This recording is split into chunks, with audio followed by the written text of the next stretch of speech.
ஒரு இடத்துல கம்பெனில வேலை பார்க்கறத விட இந்த ஆடு தொழில வந்து நல்ல லாபம் இருக்கு. அது நம்மளே தானே உழைக்கிறதுனால லாபம் இருக்கு. நம்ம வந்து ஆள் போடல, சம்பளம் போடல, ஒண்ணும் போடல.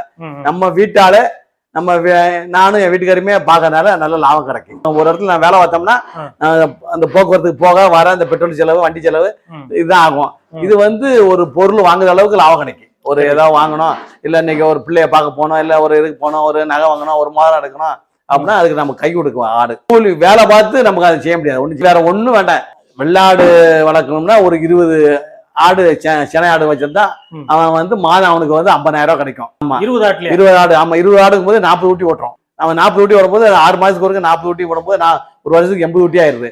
ஒரு குட்டியை வெறும் 3000, ஒரு குட்டியை 3000 வச்சாலுமே 80 ஊட்டி என்ன ஆச்சுன்னு கணக்கு பார்த்துக்காங்க. 24 2,40,000 ஆயிருது. அப்ப வருஷத்துக்கு 2,40,000 ஆகுது. 2 லட்சமே வாங்கிக்க, 40 விட்டுருங்க.